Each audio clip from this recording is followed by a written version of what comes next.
Počúvajte Upgrades for You Talks, holistický prístup k starnutiu s gráciou. Ahojte, všetkých srdečne vítam v našej prvej epizóde podcastu Upgrades for You a mojou prvou hostkou je Saša Machanová, trénerka funkčného zdravia. Dobre som to povedala? Koučka funkčného zdravia, tak ahoj. Koučka funkčného zdravia, už sa to naučím. Ahoj. Ahoj, Miška, ahoj. Ďakujem veľmi pekne za pozvanie. Mňa veľmi oslovila celá tá myšlienka, ktorú máte tu v MySkin Lab. Priznáme sa, že sa poznáme už dlhšie a som veľmi rada, že tu môžem byť. Ďakujem. Ďakujem aj ja tebe, že si prijala pozvanie. Áno, poznáme sa dlhšie, ako ty si bola moja pacientka. Presne tak. A potom tá cesta bola taká cez tú estetickú dermatológiu a teraz som ja tvoja pacientka. Áno, teraz dávam ja dokopy tvoje svaly. Áno. Ty mne pleť a ja tebe svaly. Takže je to také win-win. Áno, určite. A presne o tom je Upgrades for You, že to nie je len starostlivosť o kožu a iba niečo stále aplikovať zvonka, ale ja som presvedčená o tom, že krása teda vychádza aj zvnútra a musíme sa o svoje telo starať komplexne. Sme to, čo jeme a vyzeráme aj tak, ako cvičíme alebo necvičíme. Presne tak. Ja som mala vždy veľmi rýchly metabolizmus a mohla som zjesť aj slona, ale prišla som do veku, kedy som zistila, že už si to asi nebudem môcť úplne celkom dovoliť praktizovať tak, ako som zvykla. A vstúpila som si do svedomia a začala som cvičiť v máji 2024. Ja som nebola vôbec cvičiaci človek. A dokonca môj manžel ma stále ešte dodnes volá, že som kvargla, ale my už vieme, že nie som. Nie si vôbec kvargla a úplne máš pravdu, pretože o telo sa treba alebo o celkové telo sa treba starať holisticky, čiže to, čo na povrchu, to aj vnútri a spomenula si ten vek a to ma dosť veľmi zarazilo, keď som začala vidieť na sebe také prvé príznaky starnutia, že človek po 35-ke, alebo teda žena po 35-ke začína pomaly mať, alebo pomaly strácať takú tú hormonálnu rovnováhu a ja to vždy hovorím na takom príklade, že približne od 35-ky začínajú potichu odchádzať estrogen, progesterón, testosterón zásadne. Čiže oni tak pomalinky zatvárajú dvere za sebou. Nikto si to nevšimne, lebo mám 35, život pred sebou, nádhera. A potom to takto pomaly ide, oni pomaly odchádzajú, nikto si to nevšíma.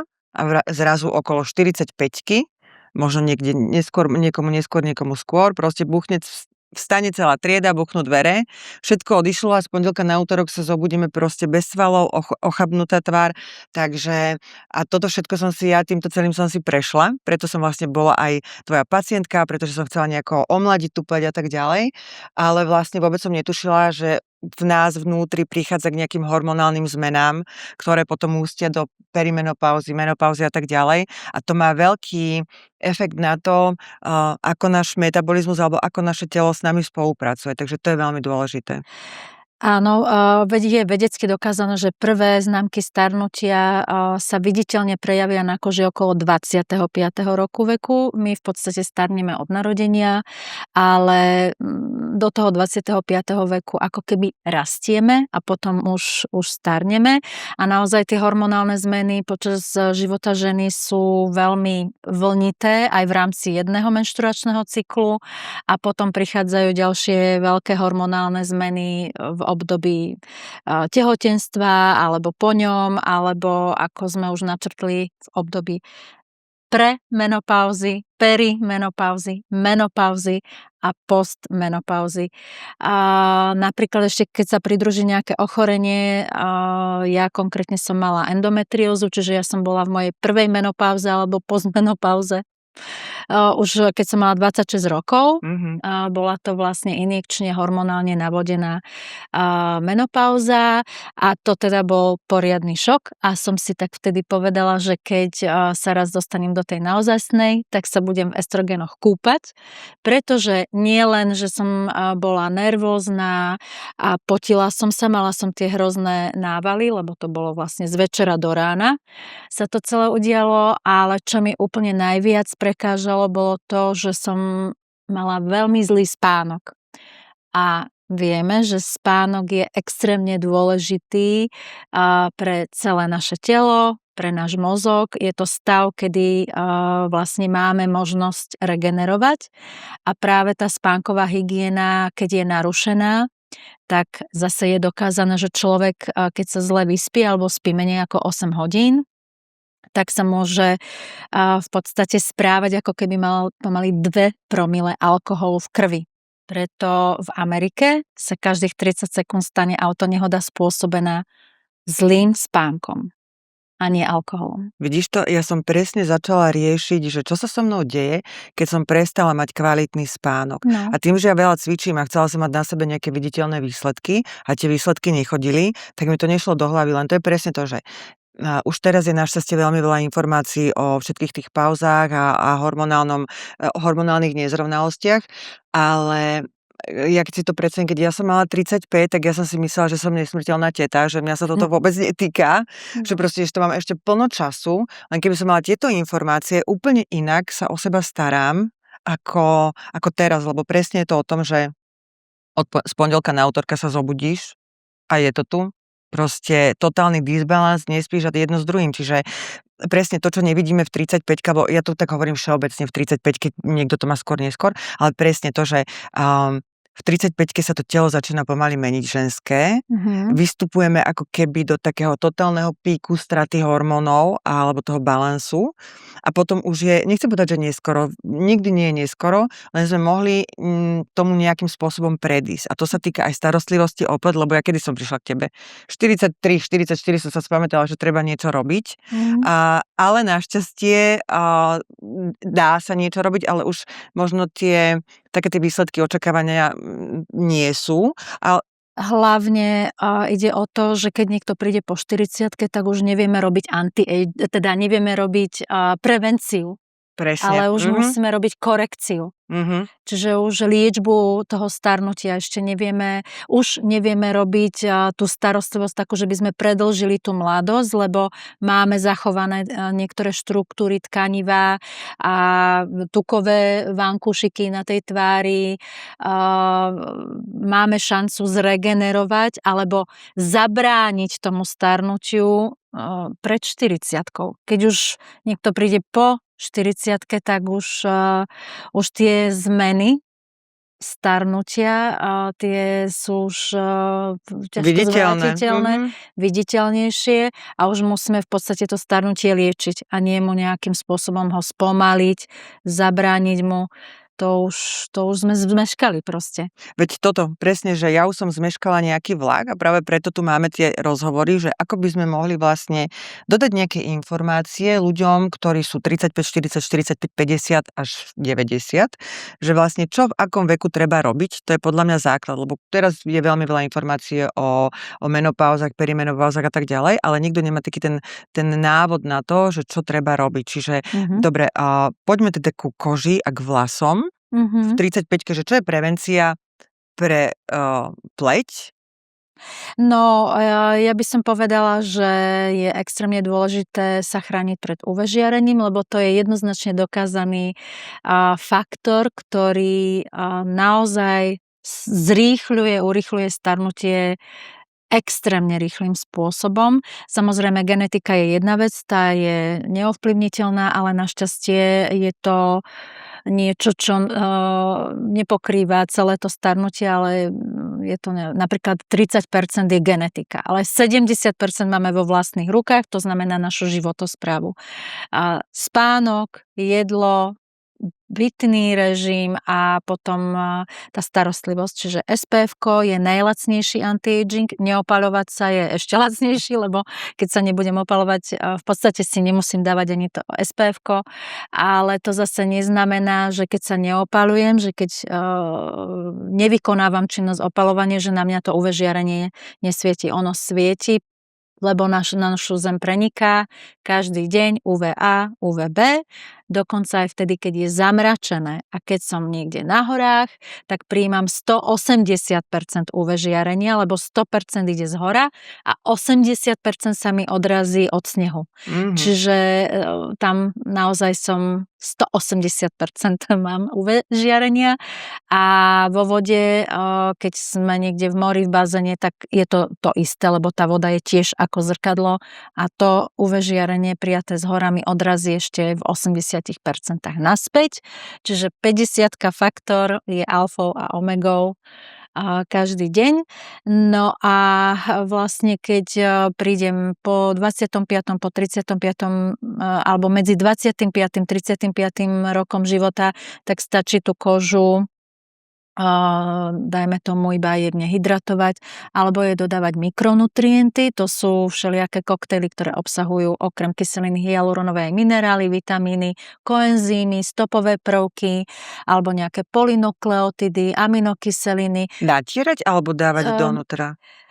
Ja už by som okolo 30-ky pristúpila aj k jemným injekčným mezoterapeutickým biorevitalizačným metódám, pretože to sú práve tie, ktoré ti dodajú teda tvojim bunkám všetky potrebné materiály, z ktorých sa oni skladajú a ktoré vekom strácajú. To je ako ty si ma naučila jesť proteíny. Bielkoviny? Tak ja dodám tým našim bunkám, či už bunkám kožným, alebo fibroblastom, alebo adipocitom, čiže tukovým, to jedlo a pitie, aby oni mohli dobre správne fungovať, aby sa nescvrkávali, nestrácali vodu a nedeformovali a vlastne nestarli.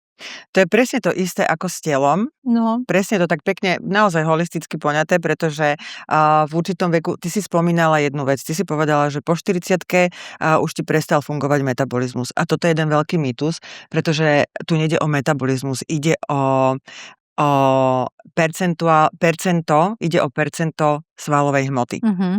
Čiže my nechcem teraz vôbec hovoriť ani percentá, ani čísla, jednoducho, čím sme staršie, tým tá svalová hmota ubúda a tým pádom máme viacej tuku.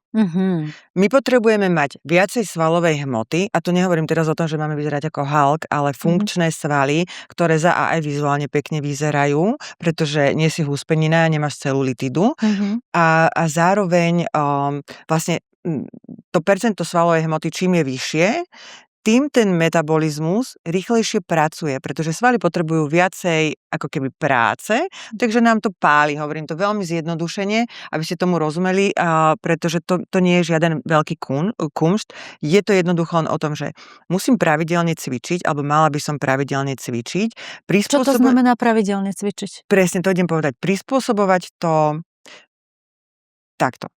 Musíš urobiť kompromis, alebo mali by sme urobiť kompromis, to znamená, že ak budeš mať stále ten istý životný štýl a budeš chcieť do toho narvať cvičenie, tak ťa to znechutí, budeš demotivovaná.